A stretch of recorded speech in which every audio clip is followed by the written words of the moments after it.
4 বছরের সম্পর্ক ভেঙে দিয়ে ভালোবাসার মানুষটা সেদিন আমাকে ছেড়ে চলে গেল।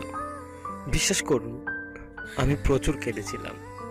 বেঁচে থাকার সবটুকু স্বাদ শেষ হয়ে গিয়েছিল। আমি অনেক ভেঙে পড়েছিলাম।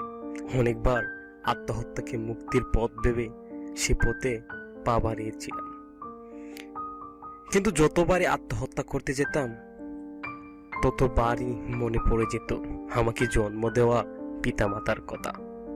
তাদের ভালোবাসা আমার খুঁজে নেওয়া পথটি বন্ধ করে দিল। আমার সেদিন মনে হয়েছিল 4 বছরের সম্পর্ক, 4 বছর ধরে বিন্দু বিন্দু করে গড়ে তোলা স্বপ্নের পাহাড় এক নিমিষেই ভেঙে দিয়ে যে মানুষটাকে এত বেশি ভালোবাসতাম, সে মানুষটাকে কি করে ভুলে থাকবো ভবিষ্যতের দিনগুলোতে। খুব খুব বেশি কেঁদেছিলাম। আমার পক্ষে মেনে নেওয়া সম্ভব ছিল না।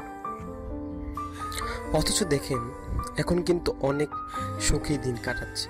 তার কথা আর আগের মতো মনেই পড়ে না।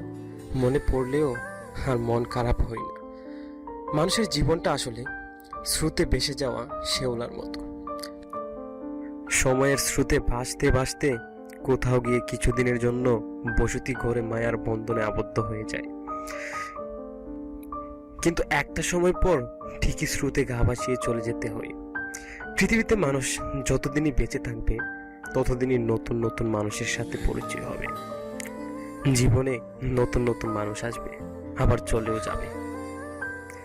তাই একটা মানুষ চলে যাওয়ার কারণে বাকি জীবনটা নষ্ট করার কোনো মানেই হয় না। স্বপ্ন তাকে নিয়ে দেখো যে শুধু স্বপ্ন দেখায় না, বাস্তবায়নও করে।